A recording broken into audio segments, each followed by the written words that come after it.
Yadadri thermal విద్యుత్పత్తి కేంద్రం నిర్మాణంలో ఇళ్లు కోల్పోయిన నిర్వాసితుల కుటుంబాల్లో ఒకరికి ఉద్యోగం కల్పిస్తామని మిర్యాలగూడ సబ్ కలెక్టర్ నారాయణ అమిత్ తెలిపారు.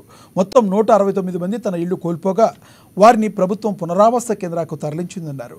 వారికి లబ్ధి చేకూరేలా 5 లక్షల రూపాయల పరిహారం కానీ ఇంటికో ఉద్యోగం కానీ ఇస్తామని ప్రకటించగా 133 మంది ఉద్యోగం కావాలని కోరినట్లు సబ్ కలెక్టర్ నారాయణ అమిత్ చెప్పారు. YTPS ప్లాంట్ లో 2 కేటగిరీస్ ఆఫ్ పీపుల్ అఫెక్ట్ అయ్యారు. మన PDF అంటే ప్రాజెక్ట్ డిస్ప్లేస్ ఫ్యామిలీస్, ఎవరైతే హోమ్స్ లూజ్ అయ్యారో వాళ్ళని PDF అంటాం. ఇది ఫస్ట్ కేటగిరీ. రెండో కేటగిరీ వచ్చి ప్రాజెక్ట్ అఫెక్టెడ్ ఫ్యామిలీస్, ఎవరైతే ల్యాండ్ లూజ్ అయ్యారో. సో ఎస్, మన ఫస్ట్ స్టేజ్ జాబ్స్ ప్రొవైడ్ చేయడంలో YTPS ప్లాంట్ లో ఫస్ట్ స్టేజ్ ఏంటంటే మనం ప్లాన్ చేసుకుంది ఎవరైతే ఇల్లు పోయారో వాళ్ళు కొంచెం ఎక్కువ ఎఫెక్ట్ అయ్యారు కాబట్టి ఫస్ట్ స్టేజ్ లో వాళ్ళు తీసుకోవడం జరిగింది. ఎవరైతే PDF ఫ్యామిలీస్ ఉన్నాయో, ప్రాజెక్ట్ డిస్ప్లేస్ ఫ్యామిలీస్, అవి టోటల్ గా 169 ఫ్యామిలీస్ ఉన్నాయి.